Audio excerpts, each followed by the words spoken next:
Jika perlu penjelasan yang lebih detail, maka ada lagi yang disebut dengan kalimat subminor. Jadi kalimat penjelas itu ada mayor, itu menjelaskan gagasan utama, lalu minor itu menjelaskan kalimat mayor, subminor itu menjelaskan kalimat minor jika perlu. Saya berikan contoh. Misalnya gagasan pokoknya, beberapa pertimbangan konsumen dalam memilih makanan dan minuman. Menjadi kalimat topik, dalam memilih makanan kemasan, konsumen memilih beberapa pertimbangan. Gagasan penjelasnya, gagasan mayor 1, faktor harga. Gagasan mayor 2, harga lebih murah, banyak dipilih. Gagasan kalimat subminor 3, masyarakat masih tergiur. Ada syarat-syarat penulisan kalimat topik. Yang pertama, mengandung satu gagasan pokok. Contoh, saya tidak suka tinggal di Banjarmasin karena beberapa alasan. Yang kedua, kalimat topik berbentuk kalimat deklaratif atau kalimat pertanyaan. Yang ketiga, kalimat topik mengandung topik atau pokok sebagai ide pengontrol, sebagai batasan atau rincian yang disebut dengan bahasan. Contoh, melamar pekerjaan merupakan pengalaman yang membuat saya frustasi. Yang keempat, kalimat topik tidak sempit atau mudah dikembangkan. Yang kelima, kalimat topik tidak luas. Pembahasan tidak boleh meluas atau melebar sehingga tidak terkontrol atau keluar dari pokok dan fokus yang dipatasi. Yang keenam, kalimat topik tidak bernada pengumuman, tidak seperti pemberitahuan secara terang-terangan kepada pembaca. Unsur pembentuk kalimat topik itu ada 2, yaitu pokok dan bahasan yang disingkat dengan P dan B.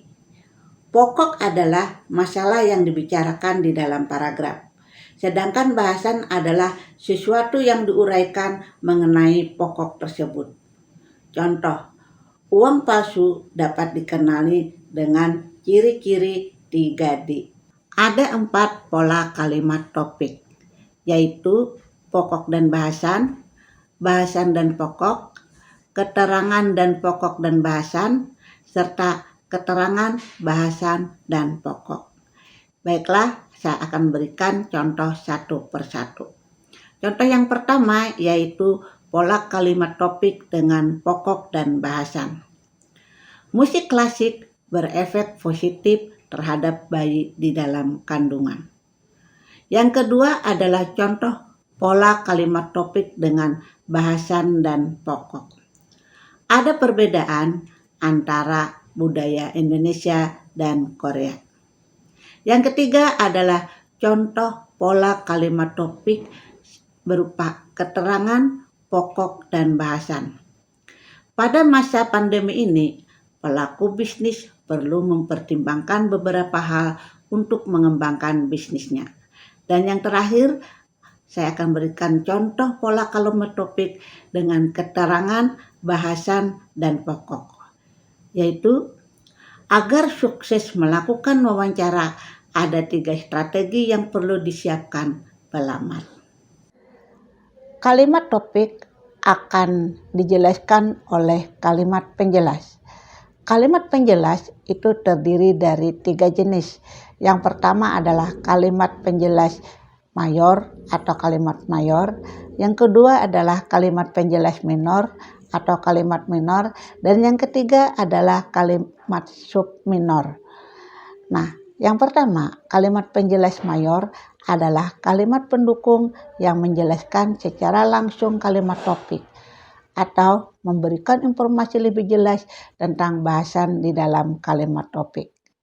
Yang kedua, kalimat penjelas minor atau kalimat minor adalah kalimat yang merinci atau memperjelas gagasan yang ada dalam kalimat mayor. Yang ketiga, kalimat subminor adalah jika perlu penjelasan lebih mendetail, jadi boleh saja tidak ada. Contohnya, jika gagasan pokoknya adalah beberapa pertimbangan konsumen dalam memilih makanan kemasan. Kalimat topiknya adalah dalam memilih makanan kemasan, konsumen memilih beberapa pertimbangan. Gagasan penjelas, mayor 1, faktor harga, minor, harga lebih murah, lebih banyak dipilih, sub minor, masyarakat mudah tergiur. Untuk mengembangkan kalimat penjelas dari kalimat pokok, ada beberapa jenis pengembangan yang bisa kita gunakan. Yang pertama adalah jenis pengembangan klasifikasi atau divisi. Ini diawali objek atau sesuatu yang umum atau superordinat, kemudian dikelompokkan atau dibagi-bagi menjadi beberapa bagian atau superordinat. Yang kedua, jenis pengembangan perbandingan atau pertentangan. Artinya, Anda mengembangkan dengan mengontraskan dua hal dengan mengemukakan persamaan dan perbedaannya.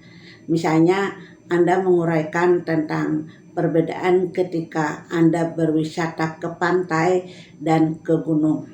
Nah, kemudian yang ketiga adalah jenis pengembangan dengan menggunakan langkah. Menggunakan langkah ini adalah pengembangan proses atau tahap, seperti memberikan petunjuk, prosedur, atau bagaimana cara suatu hal atau pekerjaan dapat berjalan dengan baik. Yang keempat, Anda dapat menggunakan jenis pengembangan definisi atau luas itu untuk memperjelas suatu hal, konsep atau istilah yang dibutuhkan uraian yang rinci dalam beberapa kalimat. Yang kelima, Anda bisa menggunakan pengembangan analogi. Analogi itu Anda membandingkan sesuatu yang sudah dikenal dengan yang kurang dikenal agar lebih mudah dimengerti. Yang keenam, Anda dapat mengembangkan jenis paragraf dengan menggunakan contoh, yaitu dengan menjabarkan contoh-contoh. Yang ketujuh, Anda dapat menggunakan jenis pengembangan sebab akibat. Sebab akibat ini Anda gagasan utamanya adalah sebab, kemudian diberikan penjelas dengan akibat. Yang kedelapan, Anda bisa menggunakan jenis pengembangan akibat sebab. Jadi di sini akibat itu menjadi gagasan utama dan sebab-sebab menjadi gagasan penjelasnya. Nah, yang kesembilan, Anda bisa menggunakan jenis pengembangan dengan menguraikan tentang ciri. Di sini memaparkan karakteristik ciri-ciri dari suatu hal. Nah, dari 9 jenis pengembangan paragraf ini, tidak semua apa yang Anda uraikan itu cocok. Oleh karena itu, kita memilih jenis pengembangan paragraf ini sesuai dengan kebutuhan.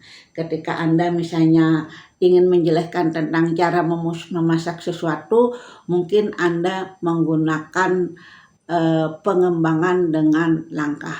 Atau ketika Anda ingin menjelaskan tentang strategi pemasaran, Anda bisa menggunakan dengan definisi.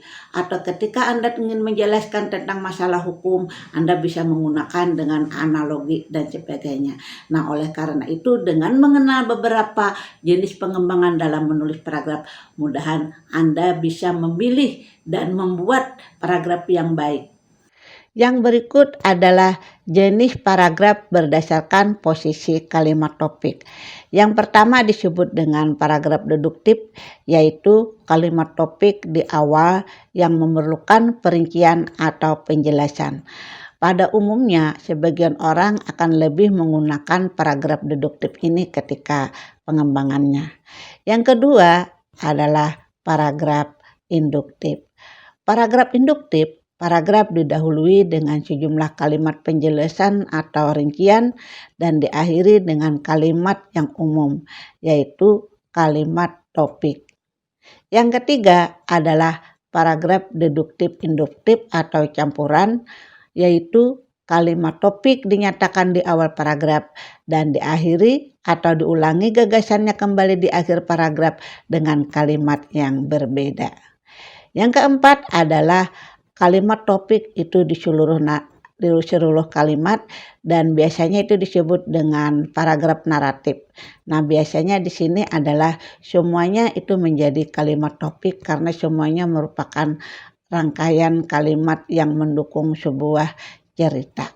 Yang berikut adalah klasifikasi jenis paragraf berdasarkan tujuan penulisan. Jenis paragraf berdasarkan penulisan ini ada 5, yaitu persuasif, argumentatif, naratif, deskriptif, dan ekspositoris. Yang pertama adalah paragraf deskripsi.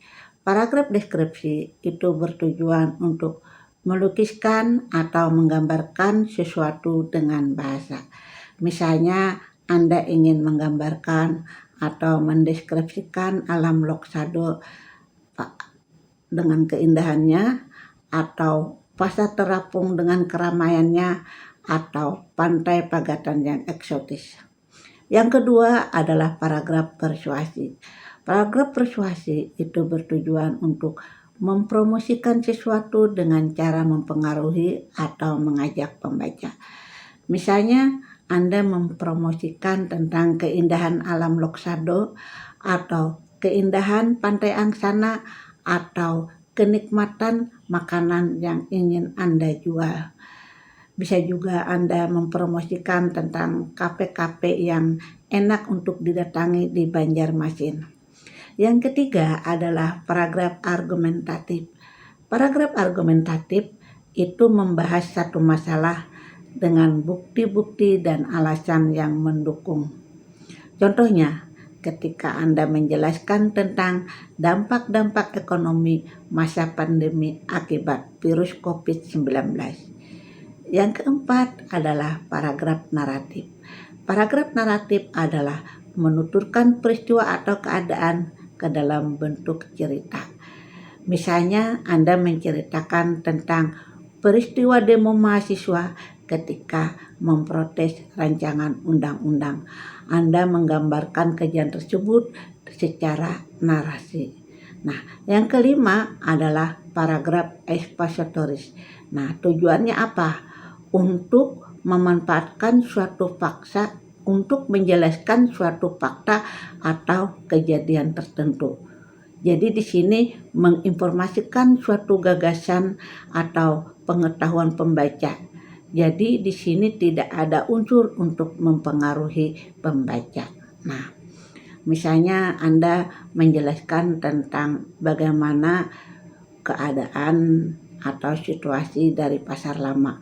Nah, Anda menjelaskannya berdasarkan fakta dan tidak ada tujuan untuk mempengaruhi pembaca. Demikianlah penjelasan saya dengan topik tentang paragraf atau alinea. Semoga setelah Anda mempelajari tentang paragraf atau alinea ini, Anda memiliki pencerahan untuk dapat menulis paragraf dengan baik dan benar, sehingga Anda dapat mengaplikasikannya ketika Anda menulis. Wassalamualaikum warahmatullahi wabarakatuh.